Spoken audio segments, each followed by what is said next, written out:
Good morning students. In today's class we are going to see the numerical based solution to the wave propagation equation in a good conducting medium. So in this we are going to see the concept of phase constant, phase velocity, attenuation constant, propagation constant, and using those constant how we are going to extract the concept for the skin depth. So what is the percentage of skin depth in a good conducting medium that we are going to see in this particular video. First, solution to wave propagation equation in a good conducting medium. First, we will consider a plain electromagnetic wave traveling in a linear dielectric medium such as air along z-axis direction and being incident at the conducting surface. Here, the electromagnetic wave can either be propagated along your x-axis direction or y-axis direction or z-axis direction.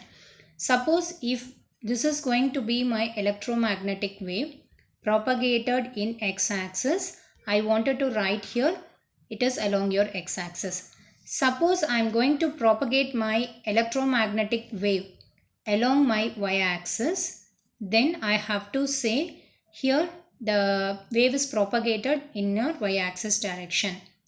Similarly, if I am going to propagate the wave along z-axis direction, then here the medium is the wave is propagated in z-axis direction. But whatever may be the direction of propagation, your electric field and magnetic field intensity is going to be orthogonal, and the direction of your electric field intensity is going to be perpendicular to the direction of your magnetic field. Now you can see here the medium will be taken to be a linear medium so that one can describe the electrodynamics using only the E and H vector. So only E and H vector you can describe the electrodynamic equation between E and H, that is Poynting theorem, where S is equal to E cross H. You can define the value of E and H to describe your electrodynamics equation and also the Poynting vector, and for this the medium has to be linear. Here the wave is propagated and it is incident on the conducting surfaces. Now we wanted to identify what is the propagation of the wave in a conducting medium.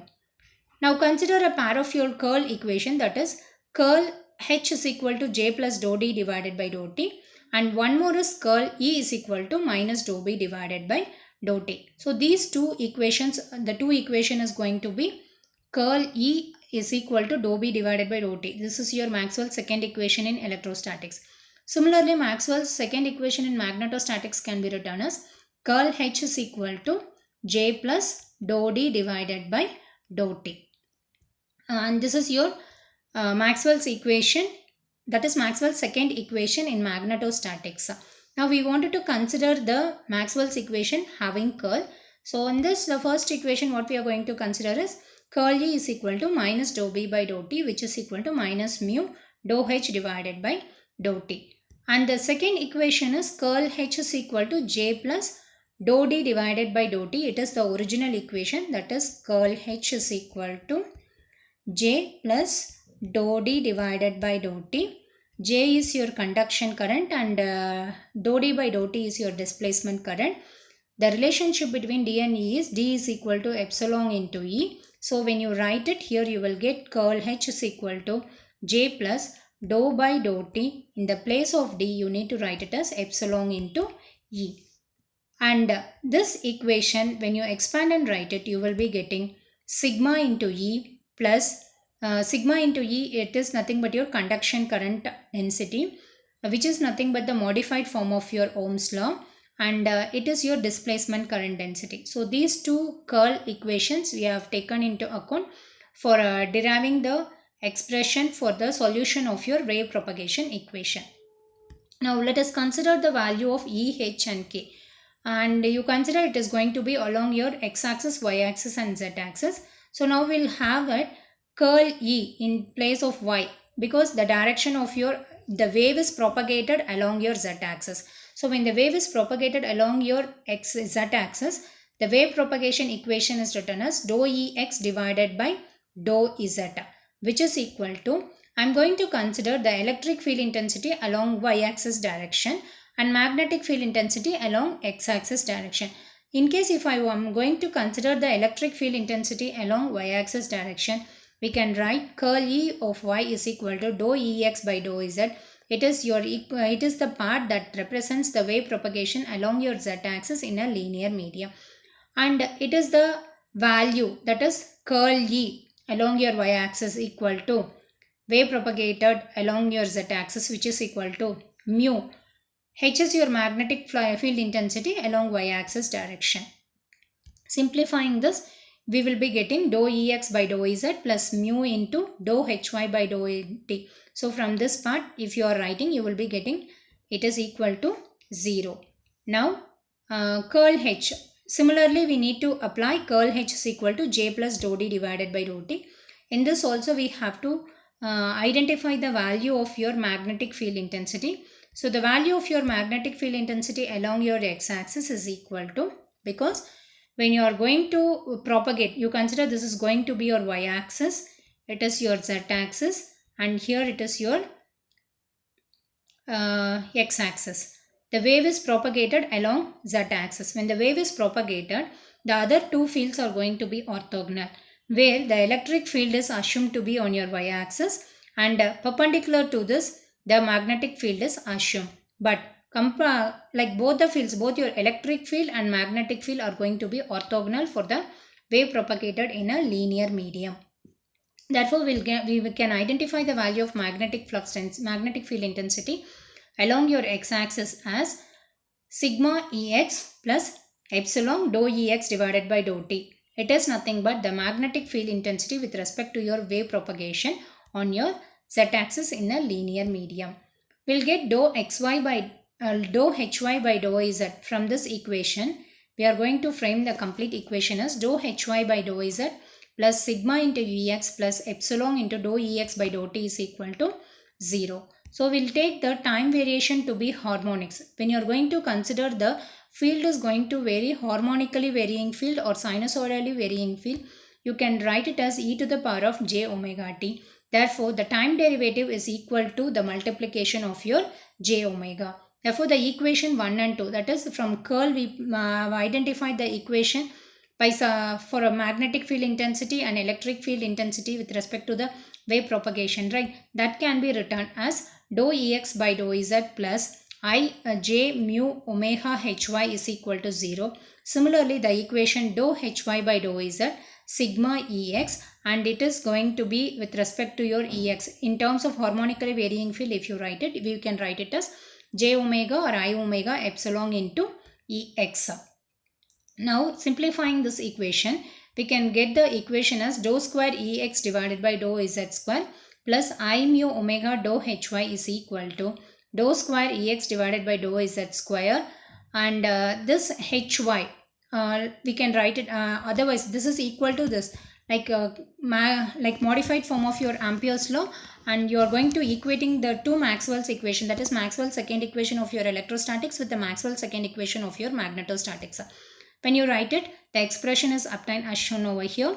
Then your constant, that is attenuation constant gamma square, from this you can write the gamma square is equal to I mu omega sigma plus I omega epsilon.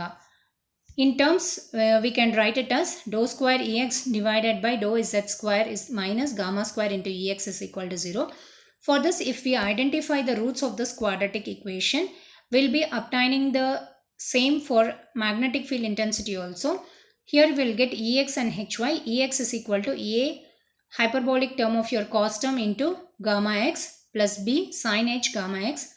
Similarly, if you write the value for your magnetic field intensity, we'll get C cos h gamma x plus D sin h gamma x, where A, B, C, D are going to be the constant that is to be determined. And here at if the value of your electric field at Z is equal to 0, if you are going to assume, then the initial value of your electric field intensity is going to be E naught in this equation. And if Z is equal to 0, then the initial value of your magnetic field intensity will be H naught. Therefore, you can substitute the value of A as E naught and C as H naught. Why? Because here if the electric field at Z is equal to 0 means A and C constant is A constant is going to be E naught and C constant is going to be H naught.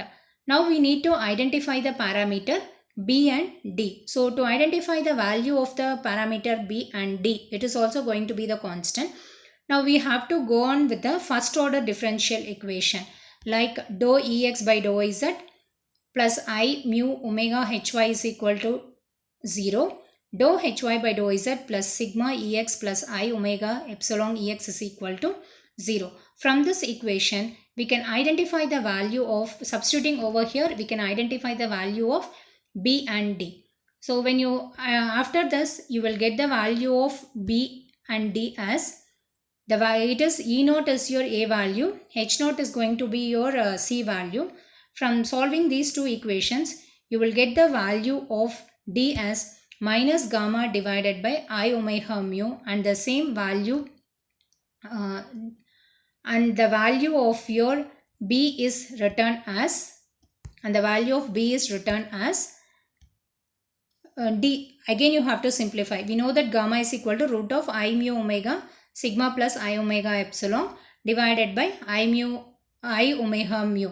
So after simplifying, we got minus E naught divided by eta. So this eta is nothing but intrinsic impedance. This intrinsic impedance eta is equal to, you can identify the value of eta is equal to root of epsilon divided by mu. If you substitute the value of epsilon and mu, we'll get the constant. For a free space, it will be 377 will be obtaining. So eta is equal to intrinsic impedance. Now we can obtain the value of B by substituting it to the original equation. We'll get minus eta into H naught. Therefore, our solution for E and H is going to be Ex Hy in the place of A and C, E naught and H naught. In the place of B and D, the value obtained is minus eta into H naught minus E naught divided by eta. Eta is going to be your intrinsic impedance. Now we are going to see the wave propagation in z-axis. Now we can evaluate the field when the wave has reached z is equal to L. So Ex is equal to E naught. Substituting the values of A, B, C, D, we have got the value of your magnetic field and electric field intensity equation as shown over here. Now here we wanted to see the concept of your skin depth. So after solving, here we have got the electric field and magnetic field intensity equation as shown over here. The concept of your characteristics impedance, this eta, intrinsic impedance eta, can be written as Ex divided by Hy. For a good conducting medium, it is going to be root of I omega mu divided by sigma plus I omega epsilon. In the same way, if your conductivity sigma is going to be 0, we can identify, I omega will get cancelled. So the value of your intrinsic impedance or the characteristics impedance, you will get it as eta is equal to mu divided by epsilon. So where mu is nothing but mu naught into mu r, and epsilon is going to be epsilon naught into epsilon r. Likewise, you can substitute the value of mu naught mu r, epsilon naught epsilon r, and we can identify the value of the characteristics impedance. When you identify, here you will be getting the value of the constant mu is equal to mu naught, which is 4 pi into 10 to the power of minus 7. For epsilon naught, 8.854 into 10 to the power of minus 2.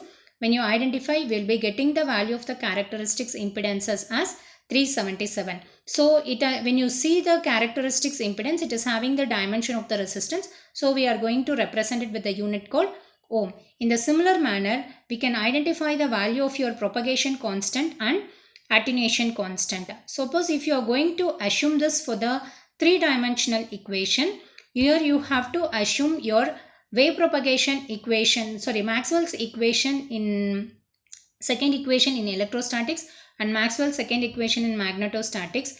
First you need to take curl on both sides for both the equation. When you do so, after deriving, we will get the equation of your expression for the propagation in the conductor as E is equal to E naught e to the power of j omega t, and here in the place of I, kr minus omega t. So that the above equation is going to be k square into E vector, which is equal to I into omega mu sigma plus omega square mu epsilon into E vector. Like here, when you start with the first step, substituting one over the other, the derivation or the solution will come as such. So here we can identify the value of the constant. This is your complex propagation constant. K is equal to root of omega mu omega epsilon plus I into delta. So our K is nothing but your complex, and its real and imaginary part can be separated by the standard algebra. Because when you are going to consider a wave, it is going to have both your real wave as well as your imaginary wave, incident wave and reflected wave. The value of the propagation constant, we can write it as, say, alpha is equal to root of omega mu sigma divided by 2. This is for a sigma by omega epsilon is going to be the loss tangent, and for a loss tangent it should be greater than 10 for a good conductor, and it should be less than or equal to 1 divided by 10 in case of your dielectric medium. The speed of your electromagnetic wave, velocity V, can be obtained as omega divided by beta, where beta is nothing but your phase constant, omega is nothing but your angular velocity.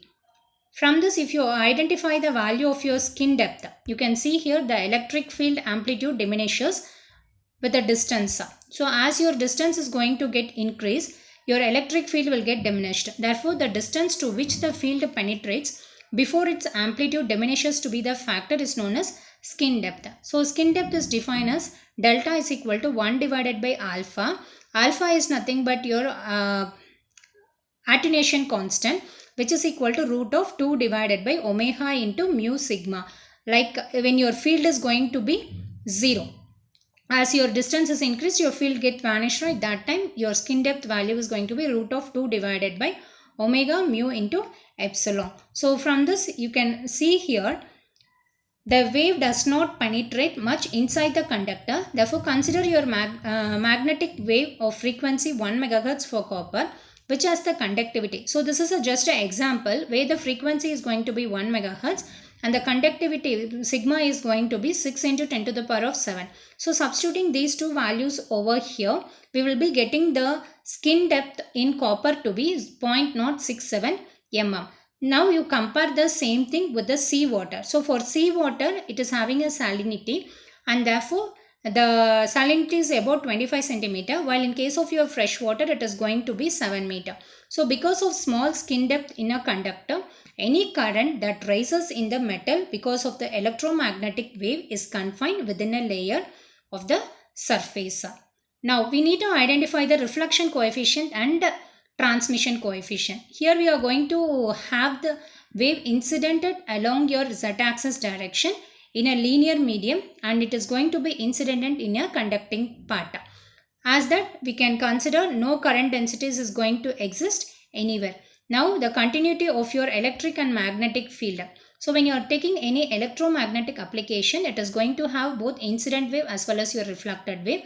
That is your total transmitted wave. So your total electric field transmitted will be incident electric field intensity plus reflected electric field intensity. So it is nothing but the wave propagation equation for your electric field intensity. Similarly, Ht is equal to Hi plus Hr, which is nothing but transmitted magnetic field intensity is going to be incident magnetic field intensity plus reflected wave. In a wave, both incident and reflected wave needs to be taken into account to identify the reflection coefficient and transmission coefficient from the interface of the conductor. When you are identifying, the relationship is going to give us H is equal to Ei divided by eta 1, because the value of your characteristics impedance is defined as E divided by H is equal to eta. It is the value of your characteristics impedance.